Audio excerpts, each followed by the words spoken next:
that had been working for 8 months and had not been paid, and the second one concerned arbitrary dismissal of the same staff. I'd like to give a brief, the Honorable Speaker, that in April last year, the national government thought it wise to employ staff under universal health care, which are going to provide support for issues of corona and ensuring that we have universal health care. The same was phased out, phase 1 and phase 2. Phase 1 began immediately in May, and phase 2 was undertaken later. The entire exercise was actually managed by the Public Service Commission, together coordinated by the Ministry of Health, and Public Service Board of our county was responsible for the same. Public Service Board was tasked with the responsibility of doing it on behalf of the county, and we started the process almost immediately, with the entire process of advertisement, shortlisting, and eventually interview and selection. I'd like to report that the entire process went on very smoothly, and afterwards, the successful candidates were taken by the county government. They were given appointment letters by the Public Service Board on behalf of the Public Service Commission. Chair, I will stop there so that the CC in charge of Health is going to proceed to give the remaining details. Thank you. Proceed, Waziri. To the honorable members of the House, I'd like to thank you for this opportunity. Use the microphone. Use the mic, yes. To respond to your summon to appear before the General Supervision Committee on why the healthcare workers under UHC have not been paid for the last 8 months, and why the community health workers' contracts are being revoked arbitrarily. First, allow me to give a background information on the UHC healthcare workers in Nandi County. The UHC healthcare workers in Nandi County were hired by the Ministry of Health and advertised by the Public Service Commission, and they use the Public Service Board as an agent to assist in the process. And in these hirings, every county was called and given a matrix on who to hire and a capitation in the same budget so that each county can ensure they do not exceed the capitation. A meeting was called for the CECs in charge of health as well as Public Service Board, who are acting as the agents. And in the meetings, the matrix had been filled by the Ministry of Health, and every county's needs was unique. So in that meeting, we did make a request for each county to be able to adjust the different cadres based on the county's needs. And we had an email in effect after the meeting in Nairobi with the Public Service Commission, Public Service Board, and the CECs in charge of health. In the meeting, we were allowed to make the adjustments to the matrix and submit it within a timeline so that the Public Service Commission could go ahead and do the advertisement for the said positions. After the verifications, Public Service Commission made the advertisement and Public Service Board went ahead to do the interviews, give the letters, as well as send us the list to deploy the said employees. During verification of these employees that had been hired by the national government, about 21 employees were rejected because of qualifications. Yes. Come out clear. About 21 employees were rejected. Chair, the word about is misleading. Yes. No, exactly 21. Okay. Yes. Let me, thank you, Honorable Mengech. I do have an attachment where there were employees that were rejected, and when the matter arose after these employees had been posted to their various stations, in communication with Public Service Board, they made a communication to the UHC Secretariat, and the 21 employees were rejected, and only the 121 were approved. On the matrix, Nandi County was supposed to have hired 97. If you look at the communication, it says 91, but when you do the math, there was an error by one, it was 97. But we were allowed to make that adjustment based on our budget and based on the cadres that we were taking for as long as we did not exceed the budget of 6,070,140. So with the rejection, we were made to adjust phase 2 employees to 64. And we continue to have negotiations with Public Service Commission, and they still went ahead to reject the 21. Public Service Board, the Health Department, and Finance deliberated on how to sort the issue that had arisen from the 21 employees that had been posted to working stations and had worked for 8 months and had not been paid. Nandi County was not the only county affected by the decision made by the UHC Secretariat. So when that happened, Public Service Board called the said employees and had a meeting in regards to their appointments and their approvals and the issues at hand, and having served and not being paid, to have a voluntary agreement for them to be compensated for the 8 months,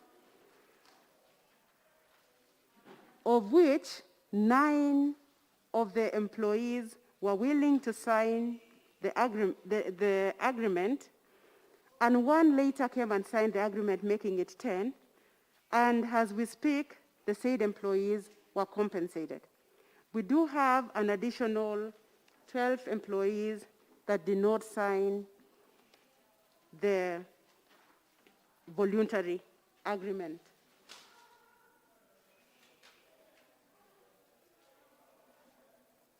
So the reason why we had the negotiation between Finance, Public Service Board that was acting as an agent for Public Service Commission was because with the numerous communications with the Public Service Commission and the Ministry of Health and the UHC Secretariat, there was not a budget to accommodate for the extra employees.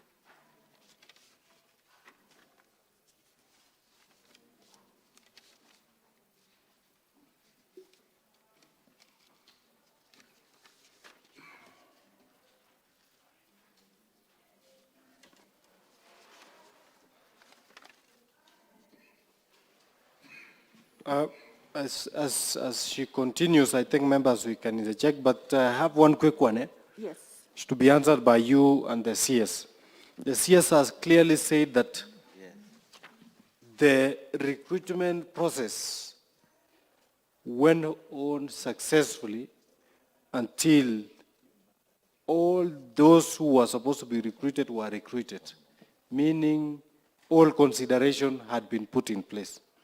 Can you come out clear why you are talking about 21 being rejected because of qualification? What parameter did the service board use to employ the 21 which were thereafter rejected? Thank you so much. Excuse me, Yes, Chair. wait because a minute, Mengage. my question is related to what the Chair has asked. Based on that, Chair, first of all, Waziri has said they were rejected not at the county level, but by the PSC. Yes. Unfortunately, in these documents they are presented, there is no document showing that they were rejected? Number two, at what level were they rejected and yet they worked for 8 months? I have checked the matrix that you're talking about. And the matrix document presented by the CS, it shows that for the CHAs, you required phase 1, 26, phase 2, 12, phase 3, 38. Sorry, total allocated is 38. And UHC 1 recruited 34. So there was still a deficit of 4. Am I right, Waziri, on that list? The CHEWs / CHA 3.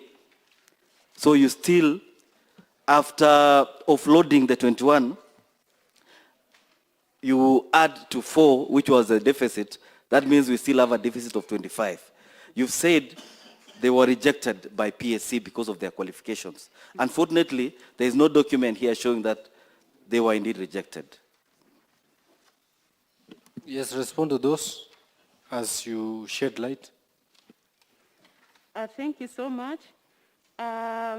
Based on the criteria that was advertised by Public Service Commission, that is what the Public Service Board used as a requirement by the Public Service Commission and the Ministry of Health. And the criteria was for the COs 9, RN3s were 40, the pharmacy techs were 3, med lab 15, community oral 2, radiographers 5, enrolled nurses 25, and community health 43, which accounted for the 6,070,000 and 140 million. That was the phase 1.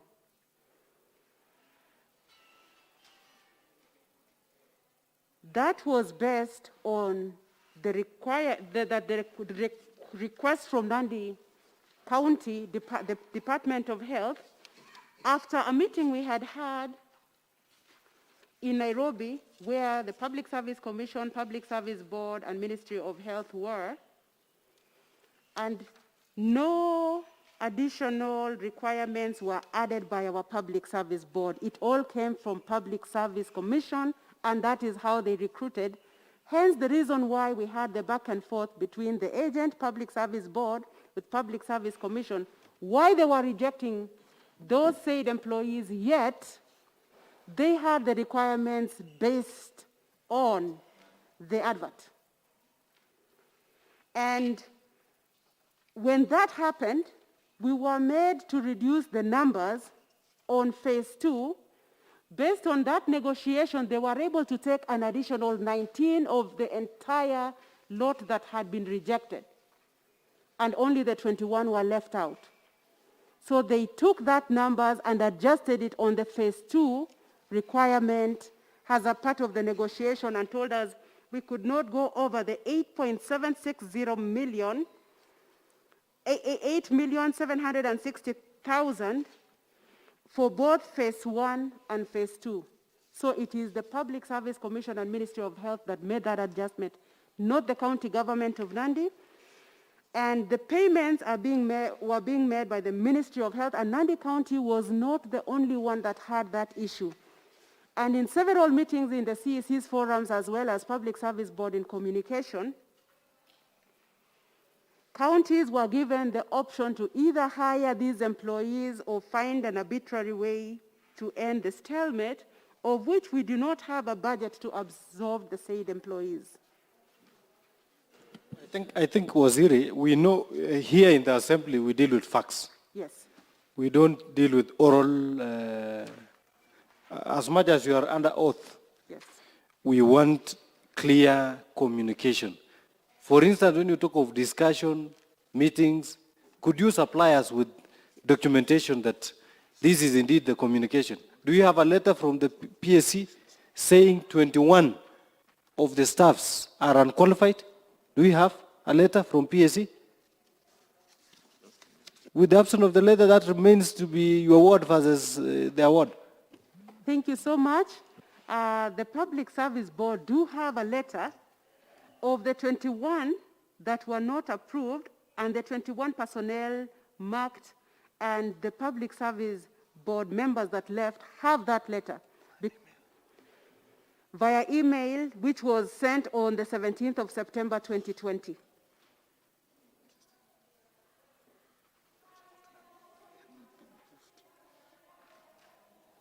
And the letter, I've seen, Chair, I've seen the letter. Yes. The letter is exclusively talking about the ministry wishes to inform you that funds are not available to be allocated to Qatar for the extra 21 officers recruited by the County Public Service Board. So, Chair, the blame squarely comes to the County Public Service Board for recruiting more personnel than they were required, than they were allocated.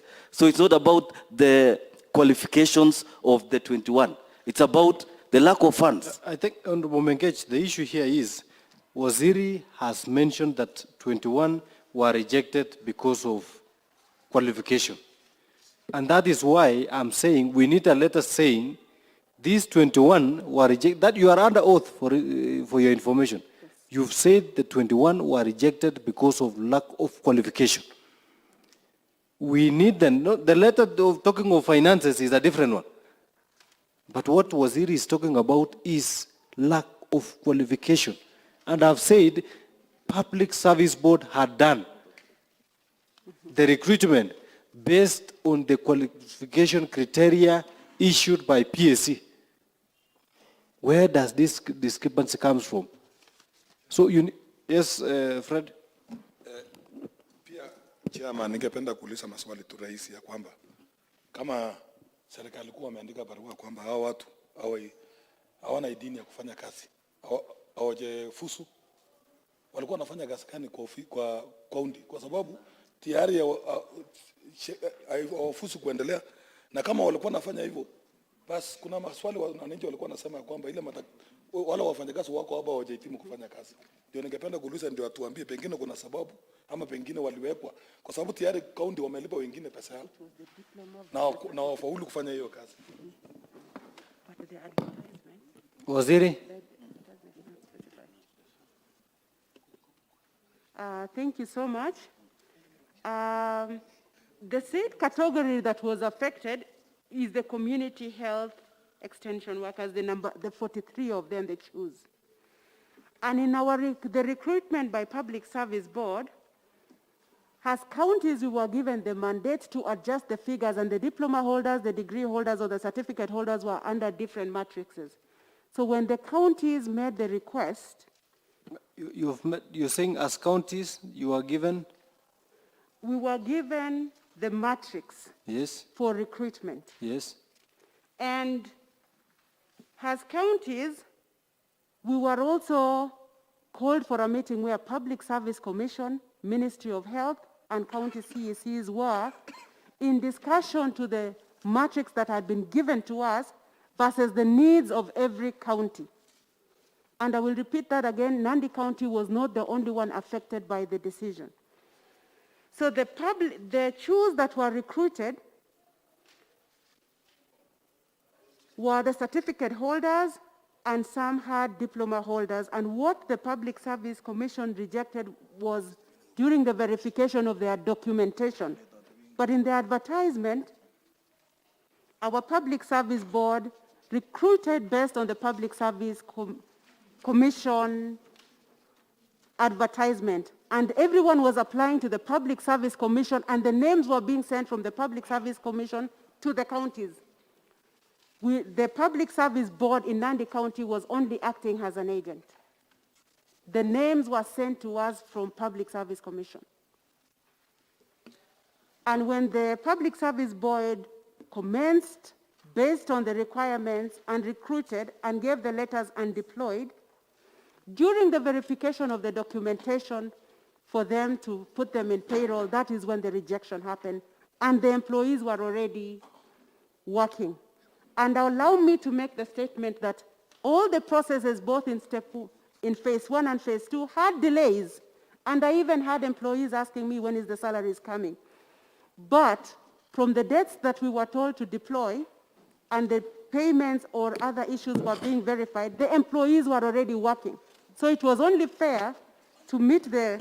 Honorable Chair, Yes.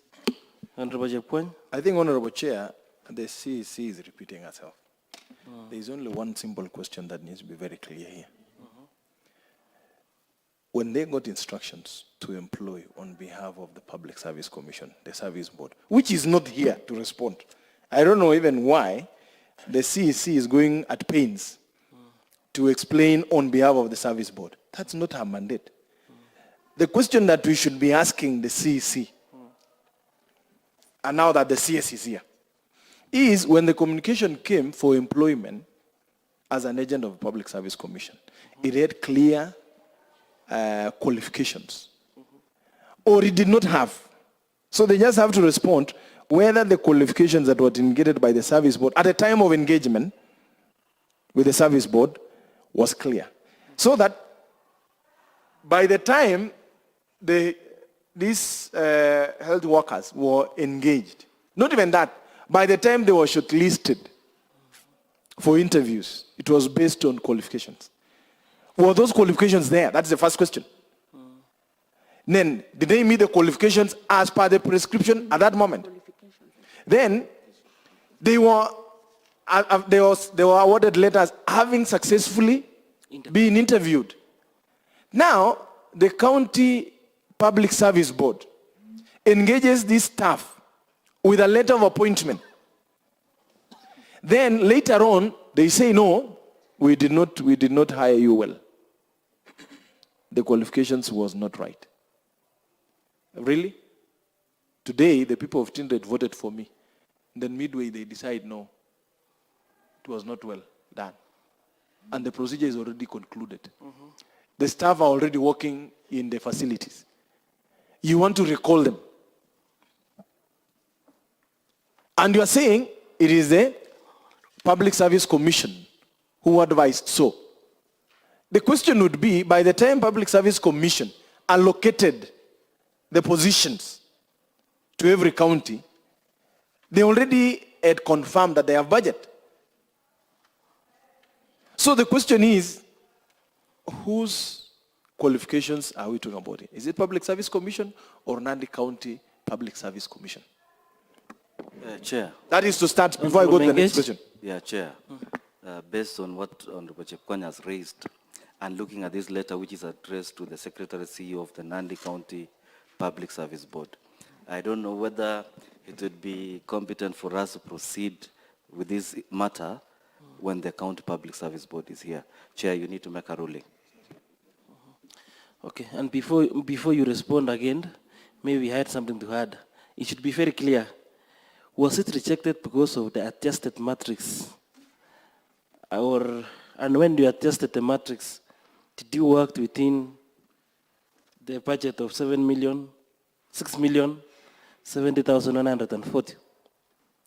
Or did they agree with you to adjust the matrix? Alafu wakaruka nyinyi. Thank you so much. Nandi County worked within the matrix, and so did other counties. They worked within the matrix and the capitation of the said 6,070,140. Thank you. Thank you. Thank you, Chair. I would like to request that there are many gaps in our response, courtesy of the missing link as a result of not having representation of the Public Service Board. And I would like to request that some of the questions that are supposed to be directed to them, let us reserve them to the Public Service Board so that we will have another opportunity for them to come here. Thank you, Chair. Yes, Fred. Pia ningependa kupata habari kwa chair wetu kama sheria inaturuhusu tuendelee, kwa sababu mimi naona lawama yote itaenda kwa Service Board na wako. Ningependa hii tusongeshe kwa siku nyingine, Mheshimiwa Spika wajipange, kwa sababu ukiangalia Mheshimiwa Spika yale, Mheshimiwa Chairman, yale mambo yote tunauliza pale, Mheshimiwa Waziri amesema mambo yake, ule mtu angetupatia habari ni ule wa Service Board. tena county secretary, yeye ndio kiranja wale, na unaona tena amesema service board. Sasa inamaanisha kwamba hawakuchipanga. Ningeomba utoe uamuzi ya kwamba waende wachipange, kwa sababu hii maneno si rahisi, lazima tupitie. Kwanza ile habari tumepewa hapa lazima tuisome, tuipitie, tuangalie yale wamesema kama inaambatana na yale tunatumia. Honorable Chair. Yes, Gikuri. Honorable Chair, in view of that, then this whole matter can only be suspended, Chair. However, Chair, you have not, when you started, you did not give any apologies or written communication for the absentia of the Public Service Board. And Chair, I think that we should note with concern, and I will be proposing that the Service Board, the entire Service Board, be served a letter of warning for absconding to appear before the County Assembly Committee. Because, Chair, all these questions, we cannot proceed with that. So, Chair, first, I seek that you rule that the Service Board, the entire board, be warned procedurally, according to the standing orders, Chairman, for failing to appear before this committee and not even being courteous enough to send an apology to the Assembly, so that I am able, then, Chair, to be able to proceed to ask a relevant question to the two officers who are here. Habari Chair. Sasa vile sheria imemkatasha secretary wa Service Board, nani nafaa kukuja? Kwa sababu hatuelewi sasa, Mheshimiwa Chair, kwa sababu kulingana na sheria yeye jina yake hajapitia bunge hii. Sasa nani atakuja? Kwa sababu naona sijawahi sikia naibu wake ni nani, Mheshimiwa. You know, members, I think you're becoming a bit cheeky. You are becoming a little bit cheeky, because I wanted you unanimously agreed that the person who was representing Service Board here Chair, point of order, Chair. Point of order, Chair. Let me, you've made your point, and I want to give direction. Point of order, Chair. Even as a senior member, Point of order, Chair. I am also a quick learner. So, Point of order, Chair. Honorable Gikuri. Point of order, Chair. Order, Honorable Gikuri. Allow me to conclude. Point of order, The reason as to why the county secretary is here, and all matters relating to the undertaking of the entire public service in Nandi, raised to the office of the county secretary. So the question you are inviting the chair to rule or to give direction is a matter that should have been addressed before we started this meeting. So, Honorable Gikuri, I think as much as I respect you as a senior member and a stickler of rules and procedure, at some point in time, we need also to learn to listen, Chair, and give ourselves time to interrogate situations. Chair, point of order. Proceed. Chair, I think you're not being, your choice of words are not nice, Chair, and I would be seeking that you reconsider withdrawing. Maybe I withdraw the term cheeky, and maybe, I think that is maybe the term that should have. Chair, Proceed, Honorable Gikuri.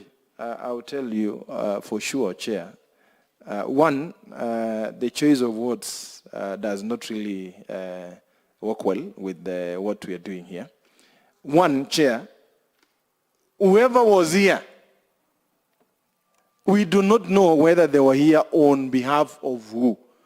Chair, I said we do not know, we do not recognize them. And Chair, I didn't know that you knew that they were representing the Service Board. No one said here at any one time that they were representing the Service Board. No one, not even the CS himself said that they were representing the Service Board.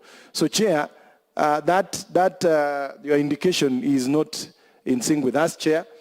And I want to say, Chair, the reason why we excused whoever was here, I may know them in person, but not as a member of County Assembly for Nandi.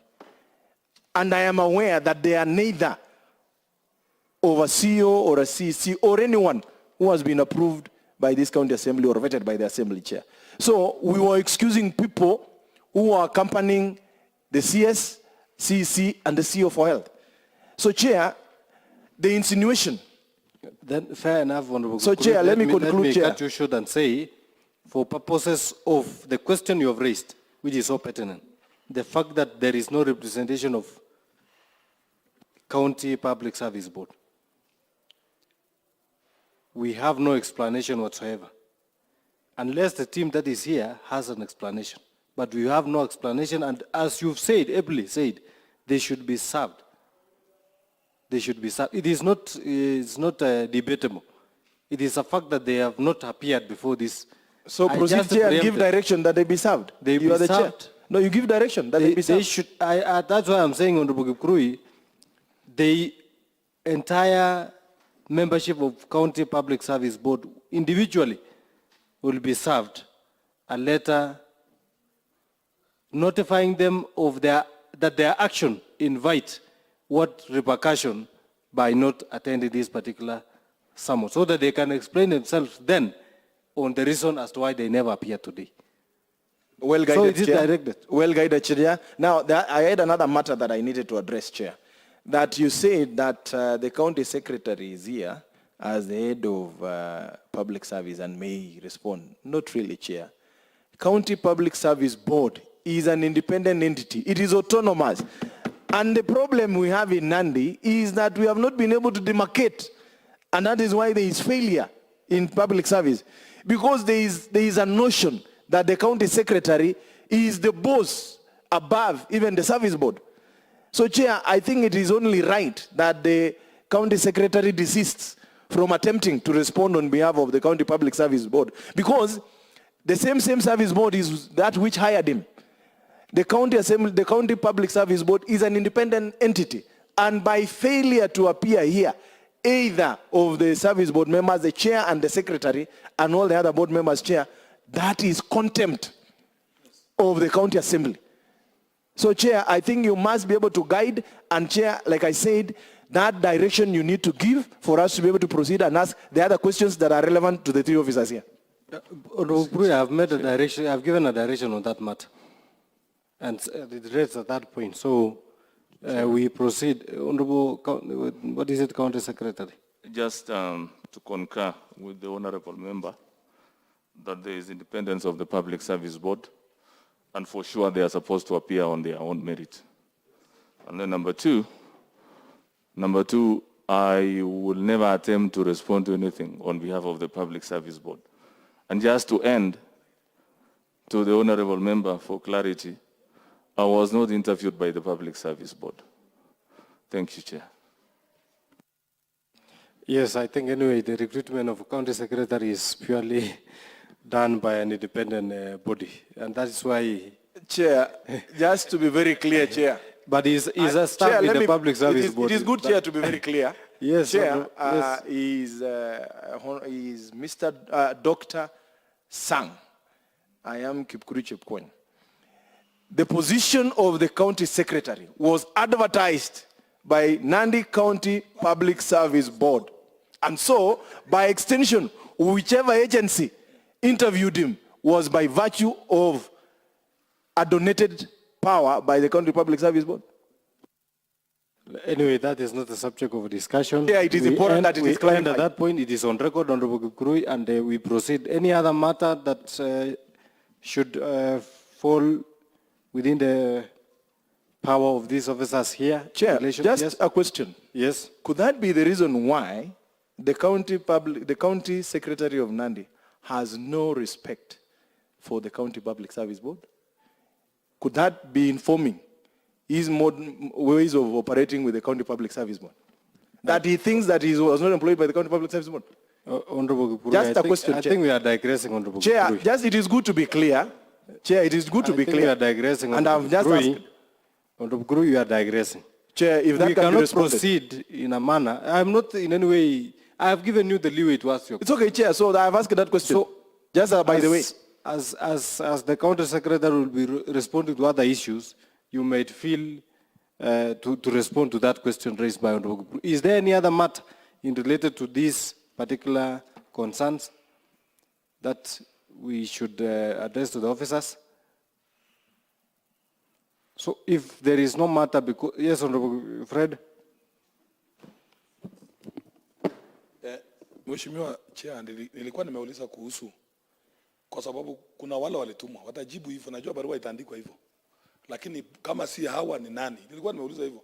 Ndio ile barua tutaandika mara ya pili, pengine kuna makosa kwa Mheshimiwa Gavana kwa kuletea watu wenye sisi hatujui. Mimi najua Trevena mzuri, lakini ile kazi nilikuwa najua ni ofisi ya Gavana. Yaani vile ametumwa hapa ndio nilikuwa nimeuliza. Kama si hawa, kwa sababu hawa watakuja tena. Sheria haiwaruhusu wakuja hapa. Nani atakuja? Is it the whole service board ama kuna mtu mmoja atakuja? Honorable CS. Thank you very much. I would just like to respond very briefly kwamba mwenye anaongoza Public Service Board ni mwenyekiti. Na hiyo barua iandikiwe mwenyekiti ya Public Service Board. Na watajipanga. Asante sana. The last one is that the initial letter was written to the Secretary of the Public Service Board. And I think for the interest of what the Honorable Member addressed, it is important for all of us to know that that letter had not been written to the members of the board. It was to the Secretary. How then do you respond to the absence of those particular officers? Chair, point of order. He might not be able to respond to that. It is committee's overcommitment beyond his responsibility, Chair. So, Chair, that is for the committee to decide. I suggest so, and I would advise keenly the County Secretary to restrict himself. Fair enough. Any other matter that you feel you want to address this committee on? CS, Waziri, CEO? Chair, once we dispense of that, we have questions that we want to ask them specifically. Now that the issue, specifically concerning the universal? Of course, Chair, you looked at the summon. There were how many issues that were there? I want to move to the next issue. Exactly. So Yes. we can progress. So the next issue is clearly for the County Secretary to address. The issues of delocalization. Thank you, Chair.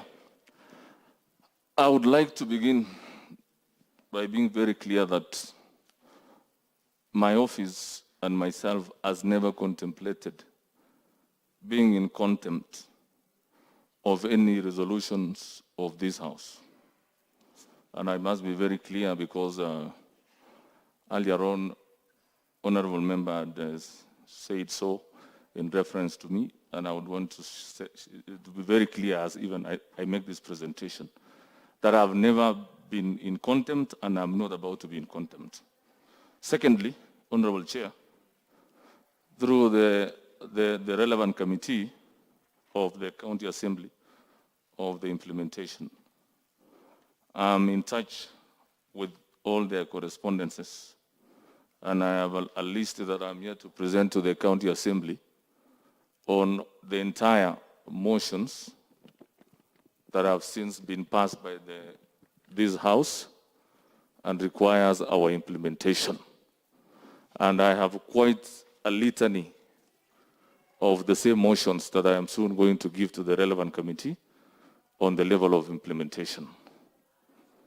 Thirdly, Chair, concerns the matter in question. The delocalization as was used, being a motion that was passed in this County Assembly.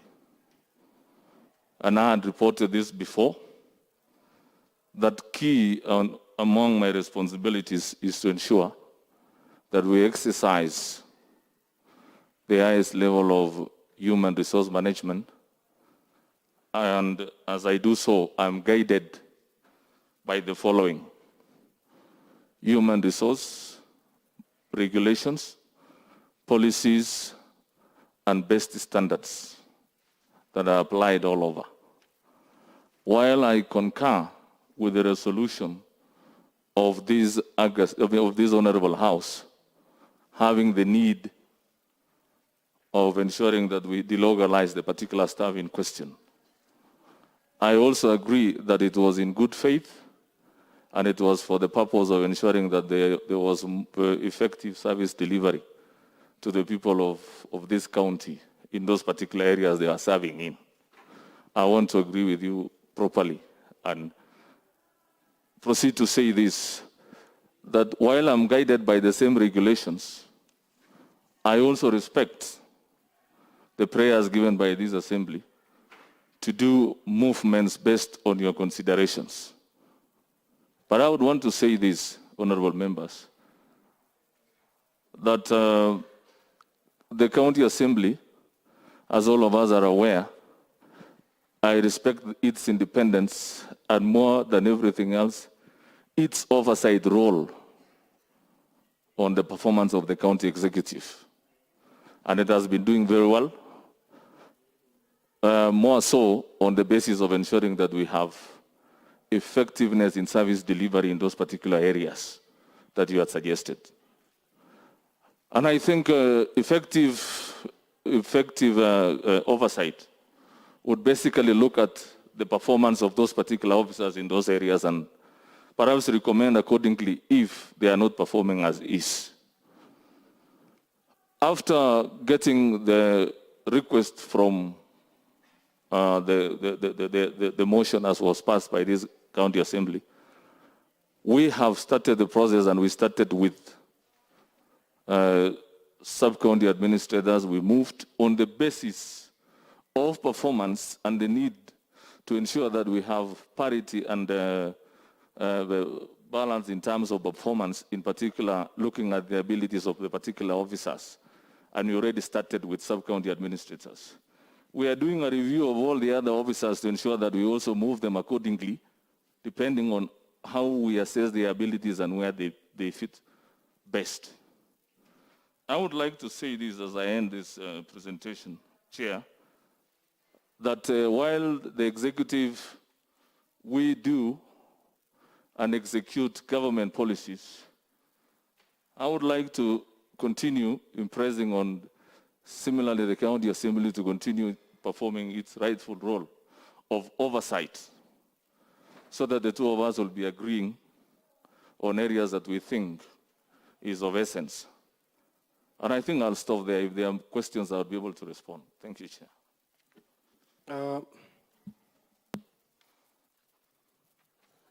Yes, the motion was really straightforward.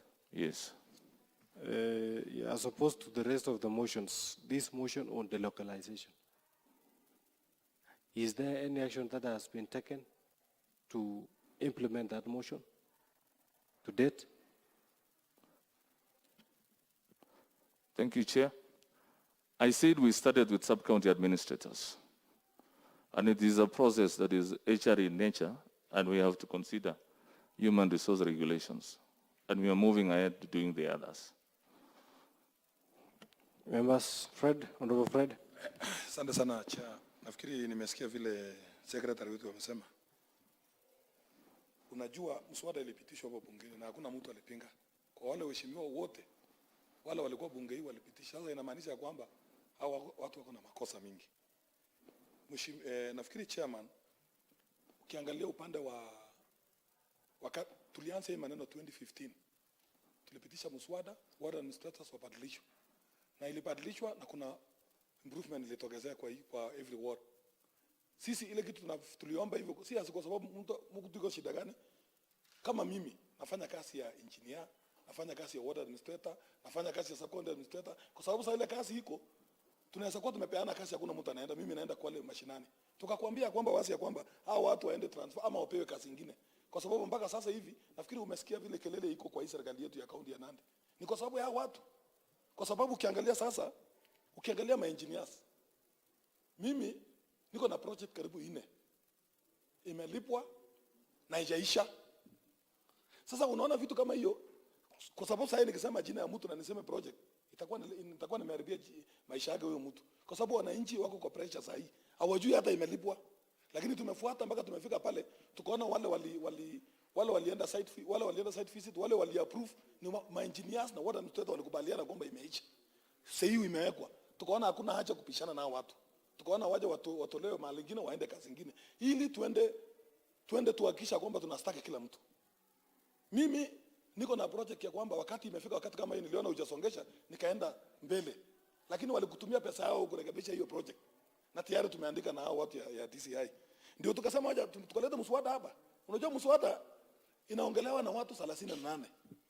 wote walikubaliana kwamba kuna makosa. Kuna amendment ilifanywa kwa hiyo mswada. Na nafikiri vile ilifanyika. Mpaka sasa hakuna mahali umefanya, hakuna kitu umesema ya kwamba ati kama water administrators, ma engineers. Sasa wewe ukisema unasongesha sub county administrator, inahusika namna gani na project yenye imeibiwa? Ni engineer ndio alikuwa anafanya hivyo. Na tayari mimi kwangu hapa sijapata barua ya kwamba uliandikia kwa hiyo department yote watupatia kwamba wafanye transfer. Tumeuliza, tumewaita. Wakasema wanangojea barua kwako. Kama ni roads, hujaandika barua. Kama ni wapi, hujaandika. Kama umeandika itafika kwa ofisi yao. Ungekuwa umetupatia hapa kwa sababu tulipitisha mswada tukijua kuna makosa. Ndio ningependa nilikwambia saa hiyo hukufuata sheria kwa sababu sheria inasema within 14 days itakuwa imefanyika kwa sheria ya bunge. Lakini mpaka sasa hivi imeisha karibu mwaka moja na kitu. Ndio ningependa kuuliza yeye kama alikuwa amesema kwamba hajafunja sheria ya hii bunge, na hiyo ndio imevunjwa sheria kwa sababu tulipitisha mswada tukijua. Na hao watu hawako hapo. Hao watu walifanya mitihani yao si kwa ward yangu, walifanya mitihani kwa service board ya kaunti mzima. Si lazima akwe kwangu. Kwa sababu sheria inasema anafanya penye anataka aende. Si kama ingekuwa hivyo basi watu 20 wa ward ya Kapsabet wangefanya interview, wajue ni mtu gani ameshinda, lakini walifanya interview wakiwa kaunti mzima. Waende penye wanataka kwenda kaunti mzima. Hiyo ndio maombi tulikupatia kwa mswada. Lakini haujaidhinisha hivyo. Ya mwisho unajua saa hii mtungi lazima ipasuke. Kuna wale mheshimiwa gavana aliamua kwamba ataweka huyo na imewekwa. Sasa kama sheria kama hiyo unatumia nini? Kama kuna water sub county administrator ya Mkweni. Hatujui penye ametoka. Gavana mwenyewe alisema afanye na akatoa ule na akaweka. Sasa mtu kama hiyo makosa gani? Si makosa tayari kwa sababu umevunja sheria.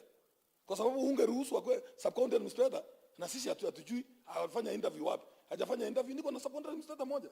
Yeye hajafanya interview na anaendelea na kazi. Honorable Chair. Yes, Honorable Kuri. When the county secretary responds that they have only started with the sub-county administrators, there is no we are not seeing that written response. There is no written response to indicate that, or any other action to that effect, and the officers that have been transferred, and including, of course, the details should be able to follow. But Chair, this motion, when was it adopted? 2019? And he has indicated that also following regulations of public service. The question is there any regulation on public service board or public service that is restricting him from doing the transfer or effecting the transfer? Whereas we know there is a very funny transfer that was done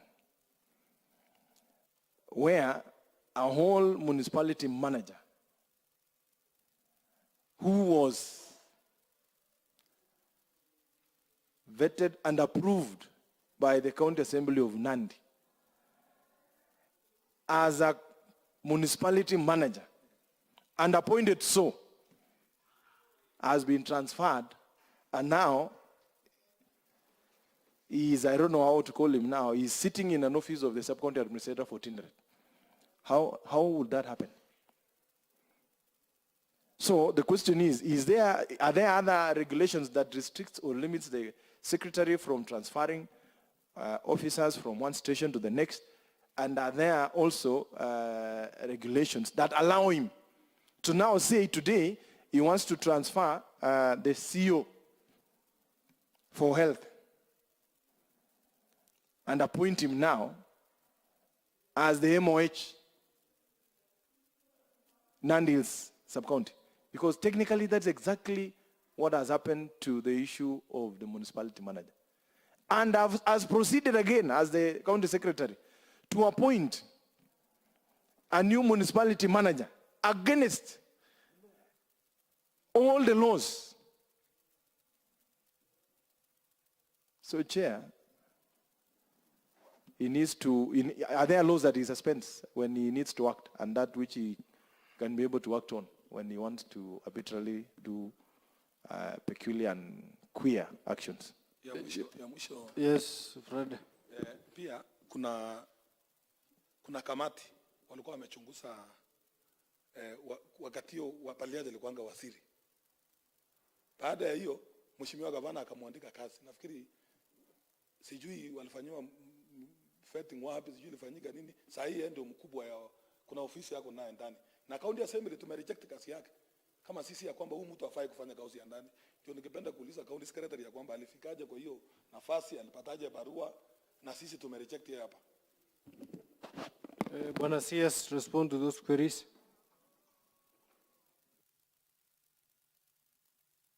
Thank you very much, Chair and the honorable members, for the concerns. First, there was a matter that was raised by Honorable Fred kuhusu sub-county administrator ambaye anafanya kazi sehemu ya Mgwen. Na nitaongea kwa ufupi kwa sababu singependa kuongelea ama kudiscuss personnel issues directly here, but I would say in general that sisi tunaruhusiwa kama public service kuappoint maofisa in acting capacity. Tunaruhusiwa, it's a provision by law. Na kama kuna nafasi ambayo imepatikana, tunaruhusiwa kutafuta yule ambaye anaweza shikilia kabla mwingine ambaye anastahili kufanya hiyo kazi akuwe formally appointed. Mheshimiwa. Yes, Red. Nimesikia county secretary akisema sisi tunaruhusiwa kama service board. Na saa hii ametuambia kwamba service board ni independent body. Ndio nashangaa Mheshimiwa Spika kama nani, kwa sababu yeye hahusiki na hiyo bodi, Mheshimiwa Spika. Na kama sheria inamruhusu, basi tuulize maswali ya board. Yes, what did you mean? Nilisema kama public service, sijasema board. Kama public service, tukiwa public service, tunaruhusiwa. Sijasema board, nafikiri wote tumesikia. Fred, na ukusikia mimi mzuri. Nimesema public service. Asante sana. Na kwa sababu ya hiyo, public service officers at some level would be advised or appoint people on acting capacity pending the official appointment of the filling of site positions. The second bit is issue that was raised by Honorable Kipkurui Chepkwony, which also touched on some particular officers, which I wouldn't also want to discuss, but I'll respond. That one, an officer would be moved from one position to the other on several circumstances. An obvious case is such an officer requesting to be moved for reasons that is well understood within the human resource regulations. Two, would be by assessment of supervisors, and the assessment is to the effect that it is important for such an officer to be moved from one position to the other for the interest and effectiveness in performance of duty. That is the other reason. The other reason would basically be personal in terms of health, or overall, if such an officer, if continues to perform in such a position, would perform in a manner that is going to bring problems to that particular position. Some of the issues that may also, for one reason or the other, would like to the public service to move an officer from one position to the other is confirmed in disciplinary case. If there is a case that results to, cross misconduct or indiscipline, such an officer is disciplined using the proper human resource regulations. And if it's not possible, if by moving such an officer, the behavior is likely to change, such an officer can be moved. Maswali singine ambayo Fred aliuliza kuhusu maofisa ambayo wanafanya kazi katika wakiwa engineers ya mabarabara. Cases yenye Fred amesema ni indiscipline cases, where the immediate supervisors are supposed to deal with. remedy ama kitu ambayo yenye wanastahili kufanywa sio transfer, is to discipline them. Kama kuna wizi, transfer haiwezi saidia. Tunaweza transfer kutoka Emgwen aende sehemu za Mosop, aende afanye jambo kama hizo. Hizo ni cases ya indiscipline, which I would say hairuhusiwi. Sheria ambayo naifuata kama public service ni the best practices. Nikiheshimu vile vile maoni ya County Assembly ya Nandi. Fred vile vile ameuliza wale ofisa ambao wamechakuliwa na gavana. Na ningependa kusema kwamba gavana anaruhusiwa kuappoint some officers direct. Hailetwi County Assembly. Anaruhusiwa. Kuna maofficers fulani ambao gavana anaruhusiwa kuappoint bila kuleta County Assembly. Finally, and I still want to insist and request that even as we pass the motions, I truly respect the resolutions of this House. But I would want to request the House that let me also, as head of public service, implement the same motions within the law. I would request that. So that at the end of the day, nimesema Fred? Repeat, nasikia Kiingereza lakini. Okay. So that I implement the same motions within the law. So that isionekane kwamba County Assembly mmekuwa part of the executive. Msikuwe part of the executive. Tukue oversight. Na sisi ni executive. Chair, point of order, Chair. Yes, Honorable Fred. Mheshimiwa Speaker, Chair, nimesikia County Secretary akisema ya kwamba ati nataka fanya kazi kulingana na sheria within the law. This is the law. Sisi hatukuruhusiwa kwenda kwa ofisi yake na mdomo kumwambia kwamba fika transfer huyu, tulileta mswada bungeni, tukapita sheria, tukaongea na kamati, tulifuata sheria. Na sheria yetu inasema kwa sababu kuna makosa, unajua vile County Secretary anasema kama kuna vitu imepotea. Tukisema sasa tunaenda kotini, tutatafuta expert yenye sio ya county, akuja angalia hiyo vitu kama ilifanyika, unajua ni muda mrefu. Hiyo ndio tuliona ya kwamba ni direct kufanya hivyo. Na pia Mheshimiwa County Secretary angesema tu alikataa kufanya kwa sababu tumempatia nafasi ya kutumia. Hatukusema mtu afutwe kazi. Kama sisi tuliona sheria kwamba sisi haturuhusiwi kufuta mtu kazi. Vile yeye amesema. Lakini tumesema mtu asongeshwe aende mahali nyingine. Na sheria inaturuhusu. Kwa sababu tunatumia mswada. Hiyo ndio maana ilitengenezwa sheria ya bunge na kamati. Kuna kamati ya kusimamia yale mambo unasema yote. Hiyo ndio maana tulifuata sheria tukasema waende transfer. Ya mwisho hatukuanza leo. Nafikiri tutakutafutia mswada ya ile taa mingine. Tulipitisha mswada na ilifanyika. Wakati hiyo CS alikuanga Uminde na aliweka sahihi na akafanya vile tulielewana. Lakini leo ukituambia kwamba ati sheria inasema hivi, hata hao wenye unasema wako na makosa yao. Mswada tutaleta tuwaulize yale maswali alifanya kwa sababu kila mtu ako na makosa. Lakini sasa ukituambia kwamba inamaanisha basi wewe unataka kuwepa kwa ile maswali tulikuwa tumekuuliza. Kwa sababu mswada ilifuata sheria na mswada inaenda mbali. Haishi hapa bunge peke yake. Inaenda mpaka Senate, inaenda mpaka wapi? Na hakuna complaint imeletwa kwamba mlifuja sheria. Alafu ya pili, hiyo ndio oversight. Kama mimi siamini mfanyakazi ya kwamba kuna vitu imepotea, nitafanya namna gani? Ni lazima nilete mswada bungeni. Sheria inamruhusu mimi niende nifunge ofisi ya mfanyakazi fulani na tumeleta mswada na imepita. Sasa inamaanisha kwamba basi ulikuwa umesema kwamba naendelea. Sasa maswali yenye umeleta saa hii umesema ati hatukufuata sheria. Sasa inamaanisha mimi kwa habari yangu najua kwamba ulikataa. Kipkurui, or you? Yeah, Honorable Fred has addressed the question, which was clearly the CS cannot purport to tell us what we can do and what we cannot be able to do. We have done our part. The oversight that we are doing was by pointing out the issues of concern from the service of the said officers. And as a solution, the suggestion and the decision of the Assembly was that they be transferred. Yeah, I think the Honorable County Secretary, clearly any motions before this House goes through scrutiny of the legal team.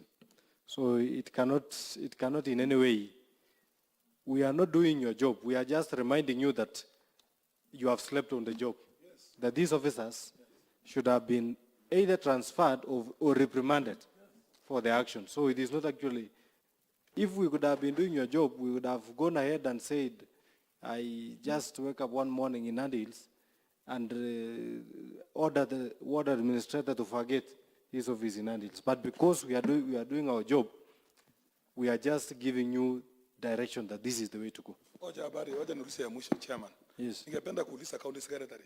Wakati uliona hiyo mswada, ulichukua jukumu gani? Kuna discipline, kuna uchunguzi ulifanya?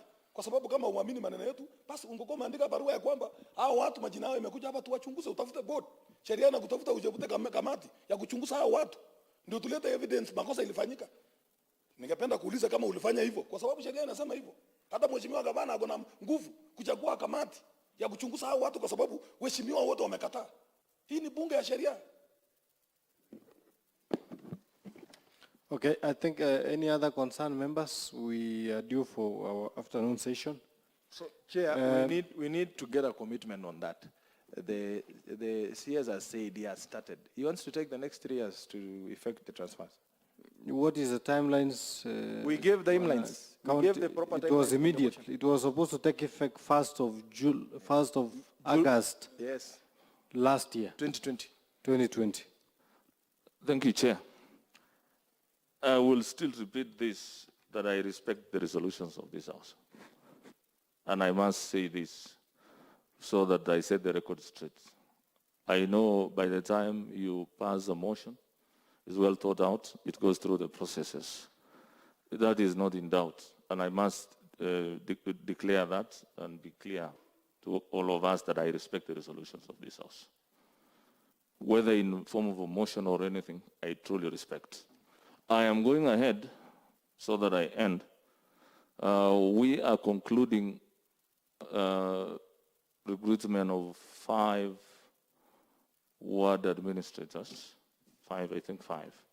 Once that is done, we will move the ward administrators, all of them, once it's a package, once they are 30. And finally, for the cases of the engineers, the road engineers, within 2 weeks, it shall be done. So that is the comfort I would want to leave here. Which is the probable time that you feel, you see it affecting that? You are saying when we conclude, concluding can even be 2023. And Chair, the best question we should be asking is it dependent on the employment of the others, and why so? Yes. Would you respond? Thank you so much. The timeline for the release of the ward administrators, rather appointments, is determined by the Public Service Board. But we have given them, we've requested them to conclude the same process immediately. It is done by the Public Service Board. So, Chair, that is why I'm asking. The question now, he has taken himself to where he wanted. Why would he want to rely on an entire autonomous other body for him to do his work? The issue of transfer and deployment is solely in his desk, not the issue of employment. It is another entity, the Nandi County Public Service Board. So the question was, why does he want to tie the issue of transfer of officers which are under him or who are under him to that who have not been employed by another entity? I was coming to that bit. Yes. That in my wisdom, it would have been wise to make all movements at once, rather to do a few, and then once the process is concluded, you also do the next movements. You will be moving people within a very short time and again, and that will not be fair in service delivery. Is there a ward that currently has no acting ward administrator? No. All have acting. Is it so? Did I hear you all? Is there any ward that, as we speak, has no acting ward administrator? Whether it is the wards that you advertise for. Oh, yes. I think I didn't get you right, though, but I think you mean, is there a ward that is not being served by a ward administrator? Yes. Acting would also mean not substantially appointed. So I would want to say that every ward has as a ward administrator. Then why then do you effect the changes based on even those who are acting currently? So that if there is anyone that comes in to fill a position that maybe someone is acting right now, will automatically go to that ward, because it is common knowledge. Nandi Hills, for instance, has a ward administrator, employed from that particular ward. So if there is any change, even Lesos where I know the ward administrator was moved elsewhere, there is an acting ward administrator there.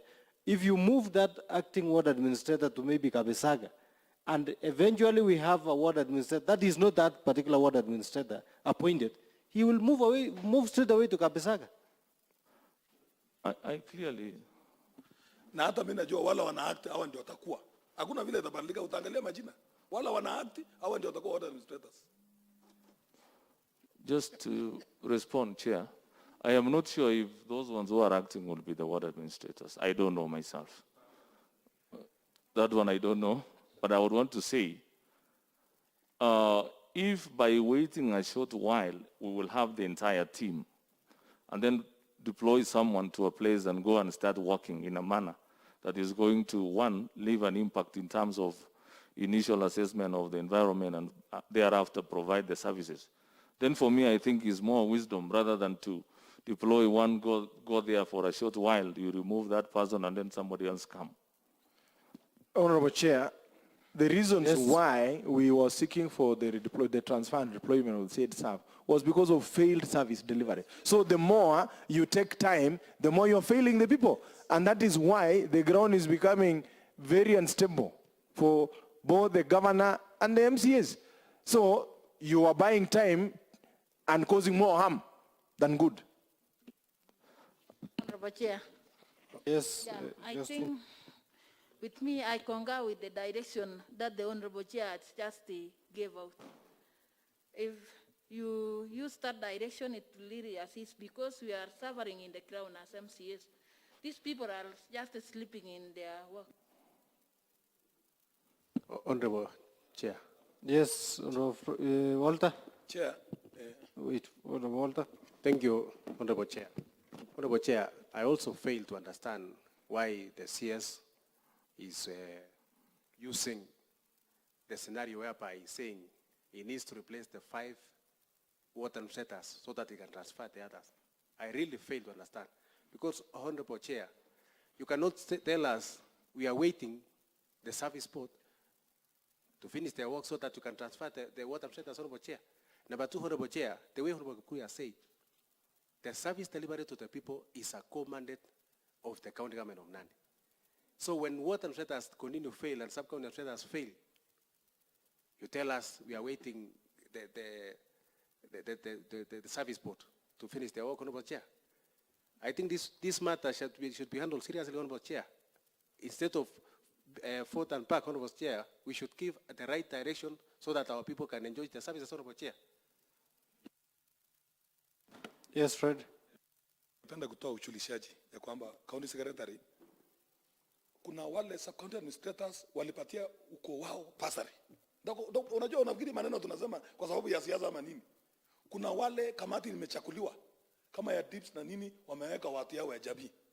Hiyo ndio maana unaona tunasema afadhali akae mbali kuliko mambo mengi ya kukosana. Tukisema tulete maneno hapa, mtu atafutwa kazi. Lakini sisi tulikaa chini tukaona hawa ni watoto wa kaunti ya Nandi, hawa ni watoto wetu, wacha wasonge mbali, wasifanye mambo kama haya. Kuna mambo mengi. Na nafikiri hata juzi tumefanya uchunguzi ya kwamba hawa ndio wanasimamia mambo ya kamati ya hii mambo, kama hii pombe imefunguliwa kaunti mzima ya Nandi. Hawa ndio wamepitisha. Mpaka license imepeanwa. Sasa vitu kama hiyo sio makosa? Hiyo makosa ya kufuta mtu kazi kwanza. Honorable Secretary, as you conclude, would you make your final...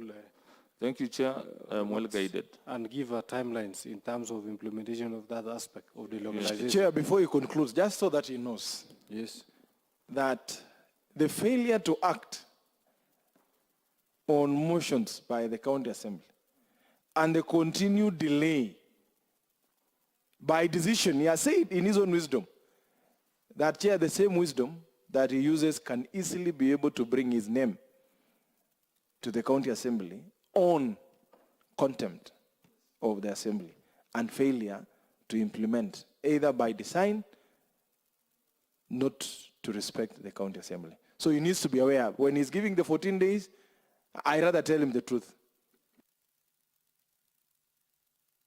Proceed. Thank you, Chair. I have listened to the presentations as given by the members. And I am well guided by their proposals. I beg to conclude it there. I think, members, we end at that point, this particular session. The County Public Service Board would be properly served to appear and to explain why they were not represented in this particular session. Honorable Chair, Fred?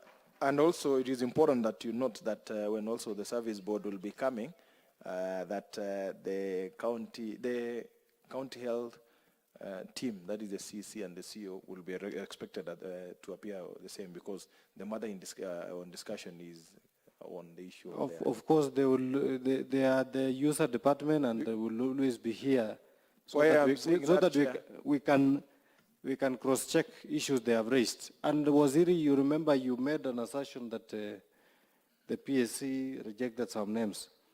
I'm still interested in getting to know the exact letter from the PSC that said they were rejected because of lack of qualification. Those are your words. Those are your words. Correct. Waziri wa matibabu ya kwamba waliongezewa kuwa wengi, ama kwa sababu kama watu 21 wametupiliwa mbali, inamaanisha basi kaunti ya Nandi hawakufikisha kiwango yenye tulikuwa tumepewa. Hiyo ndio ilikuwa nataka tuulize, kwa sababu na kama ni wachache, basi kuna makosa, lazima kuna mtu akona makosa, kwa sababu kama walikuwa wamesema ni wale wa LT ama wale wengine, kwa nini nani alibadilisha? Kwa sababu tayari tumepata kasoro kaunti ya Nandi. Na kama ni wengi, nani alipitisha? Nani aliandika wengi? Kwa sababu unajua wacha niwaambie kitu moja. Mimi nimefanya siasa kwa muda mrefu. Wananchi hawatambui ilifanyika namna gani. Ni mheshimiwa gavana na sisi ndio wanasema watu wamefutwa, wameenda nyumbani. Na hata saa hii wanajua ukweli, lakini watakuja kutuambia kwamba sisi tumefutwa kwa sababu walipewa barua. Na hii kazi imekuwa mara mingi. Kama ile akilina tuliona walipewa barua, saa hii kotini iko. Hao wengine wako ready, wameandika petition Senate, wameandika petition County Assembly, kwa sababu tuliwapatia barua ya 3 years. Halafu tena nikauliza ya mwisho, hao watu kama walitupiliwa mbali, ile 1300 walipewa ilitoka kwa budget gani? Kwa sababu kuna wale wamesaini wamepewa pesa. Kwa sababu sisi juzi waziri na hao walituambia kwamba hatuna pesa nyingine ya kulipa wale wafanyakazi wa cleaners. Na hii 300 ilitoka kwa nani? Kwa sababu lazima tujue. Fair enough. I think you've noted those concerns. I think this particular session, we have to adjourn the session. Chair, I do propose for adjournment. Yes, Honorable Krui, seconded by Honorable Frederick. This session is adjourned. Thank you, honorable members.